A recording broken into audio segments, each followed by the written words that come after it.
Selamat datang kembali di Marvel Universe Indonesia bersama saya Admin Y. Dalam video ini kami akan melanjutkan cerita Secret Empire dari komik Secret Empire isu 8-10. Ini adalah bagian yang terakhir. Agar kalian tidak bingung dengan cerita ini, kami sarankan tonton dulu video-video pada playlist Secret Empire. Linknya sudah kami cantumkan di deskripsi. Para hero sedang merasa putus asa sebab berbagai rencana mereka mengalami kegagalan. Di orbit, ledakan banyak bom tidak mampu merusak perisai pertahanan planet. Di Manhattan, mantra yang diperoleh Dr. Strange tidak bisa mendobrak gelembung Dark Force. Sedangkan Sam Wilson ditembak jatuh sebelum sempat menggunakan satu pecahan kobik. Di tengah situasi ini, harapan akhirnya muncul kembali. Setelah cukup lama tidak sadarkan diri, Avril Kincaid alias Quasar sekarang terbangun. Periode koma Avril ternyata sekaligus merupakan proses pemulihan bagi tubuhnya, sehingga dia menjadi lebih kuat dibanding sebelumnya. Avril segera terbang mendekati perisai planet. Dengan percaya diri dia mengerahkan serangan energi dahsyat. Ujung-ujungnya perisai planet musnah oleh serangan Avril. Ini tentu membuat orang-orang Alpha Flight bergembira, sedangkan Carol Danvers menyadari sesuatu. Kini bumi sudah tak punya pertahanan kuat lagi untuk menghadang serbuan Chitauri. Sambil membawa granat, Carol bergegas melesat terbang ke bumi. Dia juga menyuruh para bawahannya di Alpha Flight untuk memberikan koordinat lokasi telur Chitauri. Carol lalu mendatangi lokasi tersebut dan melemparkan granat ke rumah kaca berisi telur-telur Chitauri. Dengan demikian, semua telur itu mati, sehingga ras alien Chitauri berhenti melancarkan serbuan ke bumi. Di penjara yang dikelola Sin dan Crossbones, para hero underground sedang menjalani pertempuran. Di tengah segala baku hantam ini, Maria Hill menyelinap untuk memasuki sebuah sel. Maria sendiri nekat menyusup dengan diberi panduan oleh Dam-Dam Dugan dari jauh. Setelah memasuki sel tujuannya, Maria bergerak mendekati seorang tahanan di dalam situ yang ternyata adalah Blackout. Maria berbicara sebentar lalu mengeluarkan pistolnya dan menembak kepala Blackout. Akibat kematian Blackout, kurungan Dark Force akhirnya lenyap. Ini tentu membuat para warga Manhattan bersorak-sorai senang. Di lautan, Sam Wilson sedang tenggelam tapi untungnya dia belum mati. Dengan pecahan kobik yang dia pegang, Sam membuat luka-lukanya sembuh dengan cepat. Dia juga berjuang berenang ke permukaan lalu terbang menemui para hero underground lainnya. Misty Knight tentu merasa lega melihat Sam masih hidup. Tidak lama kemudian, mereka didatangi oleh Carol Danvers beserta para hero dari orbit bumi. Keadaan semakin ramai dengan adanya para hero dari Manhattan yang tiba di sana melalui teleportasi cloak. Selain itu, ada pula Namor yang muncul dari dalam air. Namor tidak hadir sendirian, melainkan membawa seseorang, yaitu Bucky. Kemunculan Bucky membuat orang-orang terkejut. Seperti yang dikatakan kepada Namor, Bucky mengaku pada para hero bahwa dia punya rencana untuk mengalahkan Hydra. Setelah Bucky menjelaskan rencananya, para hero berangkat untuk melawan Steve Rogers. Di sebuah helicarrier Hydra di Washington DC, Steve ditemui oleh Baron Zemo yang membawakan seorang tawanan, yaitu T'Challa yang sedang diborgol. Saat itu T'Challa menyebut nama Steve. Ini membuatnya dipukul oleh Zemo sebab dianggap tidak sopan. Zemo mengingatkan bahwa T'Challa harus memanggil Steve dengan nama Hydra Supreme. Walaupun sedang berada dalam situasi yang tidak bagus, semangat T'Challa masih belum habis. Dia mengatakan akan membebaskan diri dan mengalahkan Zemo. Sikap T'Challa ini membuat Zemo ingin membunuhnya, tetapi Steve tidak menyetujui keinginan tersebut. Steve ingin T'Challa dieksekusi di depan umum. Kepada Zemo, Steve juga menginstruksikan untuk membangunkan pasukan yang sedang terlelap. Setelah berbicara dengan Zemo, Steve diberitahu ada pihak lain yang tiba, yaitu Emma Frost beserta Beast dan Sebastian Shaw. Sesuai kesepakatan, Emma memang datang untuk menyerahkan satu pecahan kobik. Kedatangan Emma ini sebenarnya tidak sesuai jadwal. Bawahan Steve Rogers melaporkan bahwa keterlambatan mereka disebabkan oleh pertempuran yang sedang berkecamuk. Akibat pertempuran ini pula, Steve disarankan untuk memindahkan helicarrier-nya ke tempat yang lebih aman. Namun Steve menolak. Dia merasa sudah berada di tempat yang sesuai keinginannya. Saat ini memang sedang berlangsung pertempuran dahsyat antara para hero yang dipimpin Sam Wilson menghadapi pasukan Hydra, Avengers Hydra, sebagian dewan tinggi, serta para robot Dreadnought. Walaupun tidak mudah, para hero pantang menyerah dan terus berjuang bahu-membahu sekuat tenaga. Di helicarrier terjadilah pertemuan Emma dengan Steve. Sedangkan pecahan kobik yang dibawa Emma Frost telah diserahkan pada Arnim Zola. Dalam pertemuan ini, Steve mengungkapkan kemarahannya akibat tindakan Emma yang menyembunyikan pecahan tersebut. Seperti yang dilakukan di New Tian, Emma berusaha membenarkan keputusannya. Dia mengatakan bahwa pecahan kobik tidak termasuk dalam perjanjian yang disepakati dengan Hydra. Sekarang, setelah pecahan tersebut diserahkan, Emma ingin mendiskusikan gencatan senjata antara kedua negara. Walaupun begitu, Steve mengaku sudah muak dengan sikap Emma dan para mutan. Dia tak mau bangsa mutan menjadi ancaman lagi. Jadi dia tidak menerima tawaran Emma, melainkan justru ingin Hydra menguasai New Tian. Ketika diberi ancaman seperti itu, Emma sama sekali tidak gentar. Rupanya tanggapan Steve memang sudah dia perkirakan. Sebenarnya mutan yang datang bukan hanya Emma, Sebastian Shaw, dan Beast. Di luar helicarrier, Magneto juga muncul. Dia menggerakkan benda-benda logam menubruk helicarrier. Akibatnya, orang-orang di dalam helicarrier pun terjatuh. Keadaan ini membuat Arnim Zola langsung saja mengajak Steve pergi. Steve mengaku tak akan melarikan diri dari bahaya. Jadi Zola menjelaskan bahwa dia sudah mempersiapkan sesuatu untuk Steve. Sesuatu ini adalah cara agar bisa lebih hebat dalam bertarung. Steve pun bersedia mengikuti Zola ke labnya. Kepada Steve, Zola memberikan lebih banyak penjelasan. Dengan didapatkannya pecahan komik dari Emma Frost, sekarang hampir semua pecahan ada di tangan mereka. Tinggal satu pecahan saja yang belum ada. Zola mampu memanfaatkan gabungan pecahan yang dimiliki sebagai sumber tenaga yang kuat bagi armor Iron Man yang sudah dia modifikasi. Sebelumnya, Hydra memang menggeledah laboratorium Tony Stark. Dengan mengenakan armor bertenaga pecahan Cosmic Cube, Steve tentu akan menjadi lebih perkasa.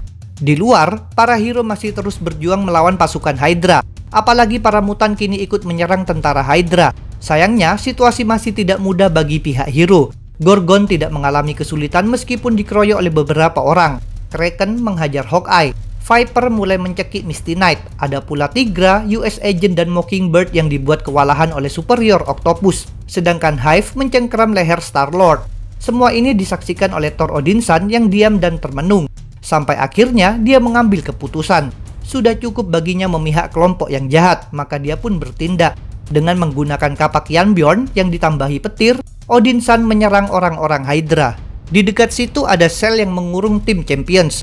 Sel tersebut dijaga oleh Taskmaster dan Black Ant. Mereka ikut mendengar suara petir yang dikeluarkan oleh Odinson. Ini membuat mereka yakin Hydra akan kalah. Mereka pun berdiskusi dan sepakat untuk bersama-sama berpindah pihak agar nantinya tetap selamat. Mereka membuka sel sambil menawarkan perjanjian kepada Champions. Taskmaster dan Black Ant akan membiarkan Champions keluar. Tetapi Champions harus memberikan laporan pada para hero, yaitu bahwa Taskmaster dan Black Ant memperlakukan Champions dengan baik selama penahanan. Misalnya Champions diperbolehkan menonton televisi dan diberikan makanan yang enak. Dengan terbukanya jalan, Champions bergegas pergi keluar sedangkan Taskmaster dan Black Ant merasa lega. Walaupun begitu, kepala mereka berdua mendadak ditembaki jaring oleh Miles Morales. Selanjutnya, Champions ikut serta dalam pertempuran melawan pasukan Hydra. Viv mendekati Vision yang bisa mengenalinya namun masih berada dalam kendali Hydra. Viv lalu menggunakan kekuatannya untuk melepaskan virus dari dalam badan ayahnya. Virus tersebut kemudian disebarkan untuk menghancurkan beberapa dreadnought di sekitar mereka. Sementara itu, Scarlet Witch berhadapan melawan Doctor Strange. Scarlet Witch menyombongkan diri sebab merasa lebih unggul. Akan tetapi, Doctor Strange ternyata punya kejutan, yaitu memunculkan Thor Jane Foster di belakang Scarlet Witch. Selama ini Jane Foster memang terdampar di dimensi lain. Dengan lenyapnya perisai planet, Doctor Strange bisa membawa Jane Foster kembali ke dimensi bumi. Dengan cepat, Jane Foster mampu melumpuhkan Scarlet Witch. Sayangnya, karena berada di dimensi bumi lagi, Jane Foster menderita efek terpisah dari Mjolnir, yaitu dia kembali ke wujud manusia yang sedang menderita kanker. Akibatnya, Jane Foster langsung terjatuh tak berdaya. Maka Doctor Strange memanggil Sam Wilson dan memintanya menjauhkan Jane Foster dari pertempuran ke tempat aman. Sedangkan Doctor Strange kembali memfokuskan perhatian pada Scarlet Witch yang sedang tak sadarkan diri. Doctor Strange memulai proses demi mengusir iblis Keton dari badan Scarlet Witch. Di bagian lainnya di helicarrier, Baron Zemo sedang menyombongkan sesuatu pada T'Challa yang masih terbelenggu. Zemo memperlihatkan pasukan yang terlelap. Ternyata pasukan yang dimaksud adalah Army of Evil yang dahulu bertempur di Manhattan dan Washington DC. Setelah Hydra berkuasa atas Amerika, Army of Evil memang ditidurkan supaya tidak membuat kekacauan.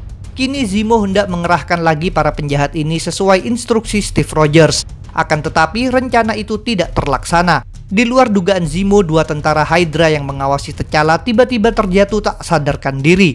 Pelakunya adalah Bucky, yang dengan cepat menyergap Zemo. Dengan demikian, terjadilah perkelahian antara mereka. Karena berfokus pada Bucky, Zemo mengabaikan T'Challa.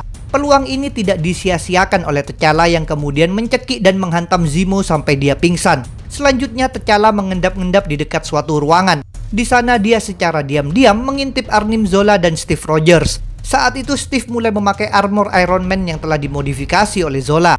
Dengan modifikasi ini, armor Steve bisa memanfaatkan tenaga dari Cosmic Cube yang sudah hampir utuh.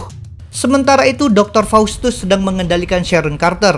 Faustus berencana memberikan hadiah bagi Steve, yaitu Sharon yang sudah patuh dan tidak akan menentang Steve lagi. Dalam pengendalian ini, Faustus menyuruh Sharon menuangkan teh. Setelah meminum teh tersebut, secara mengejutkan Faustus justru merasa kesakitan lalu dipukul oleh Sharon.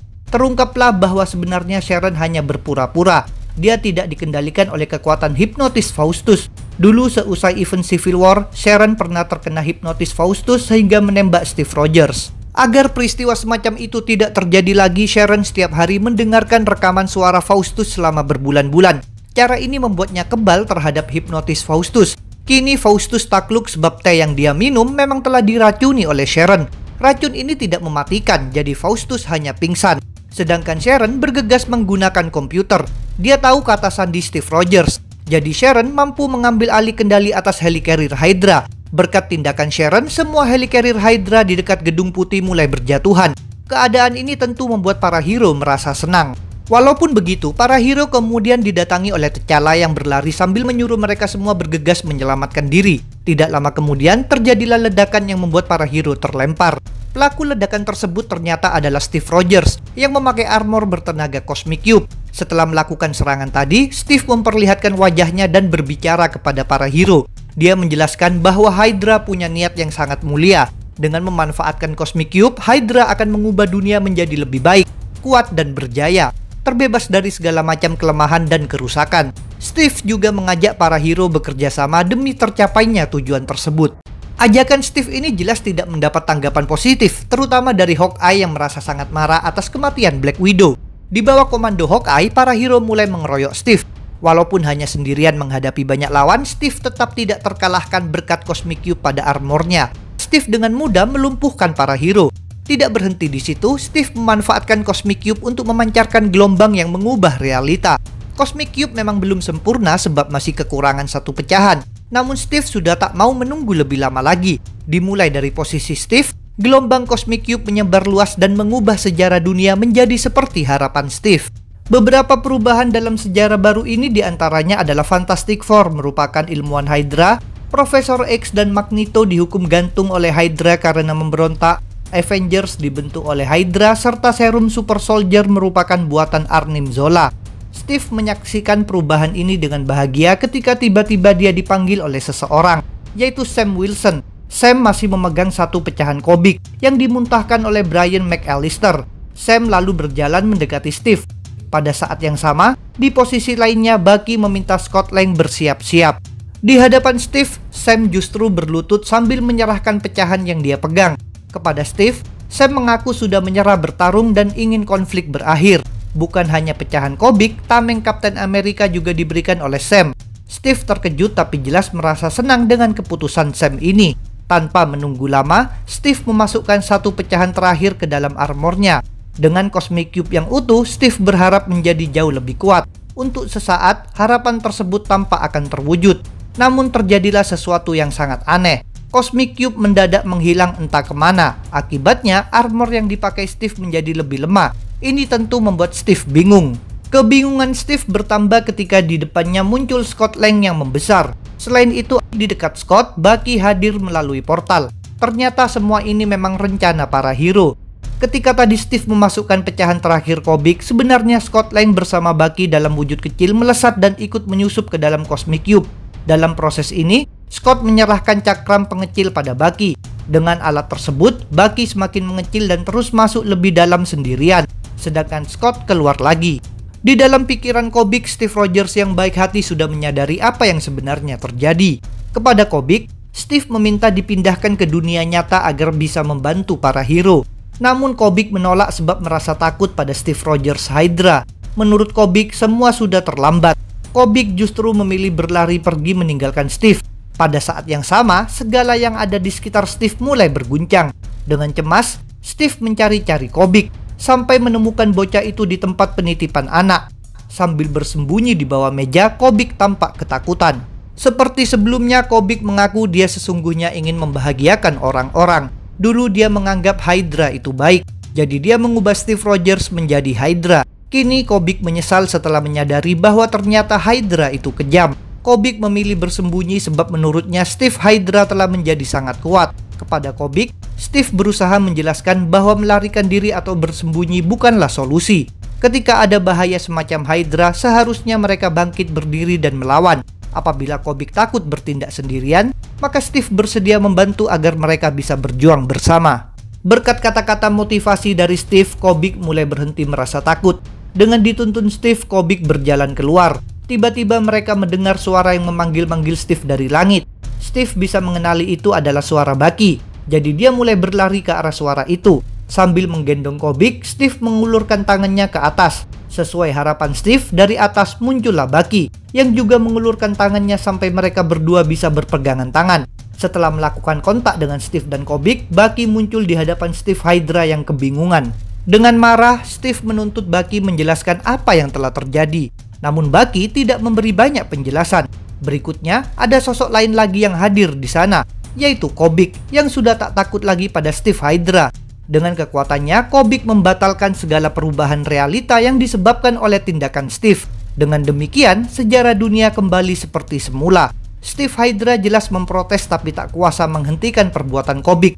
Campur tangan Kobik tidak berhenti sampai di situ saja. Kobik juga memunculkan Steve Rogers baik hati dalam kostum Kapten Amerika. Dengan kata lain, sekarang para hero menyaksikan ada dua Steve Rogers. Orang-orang di berbagai tempat juga melihat ini melalui siaran langsung. Kedua Steve ini langsung berdebat sebentar. Mereka menyalahkan satu sama lain, sampai mereka sadar bahwa baku hantam tak terhindarkan lagi. Steve Hydra menutup wajahnya dan menerjang Steve baik hati sambil membawa tameng. Steve baik hati tentu tidak diam saja. Ketika melihat perkelahian ini, Bucky sebenarnya ingin membantu Steve baik hati. Tetapi dia ditahan oleh Sam Wilson yang mengingatkan bahwa ini adalah pertarungan Steve. Dalam duel ini, Steve baik hati mampu merampas tameng Kapten Amerika, maka Steve Hydra menembakkan repulsor. Dua Steve terus saling menghajar dan tampak seimbang.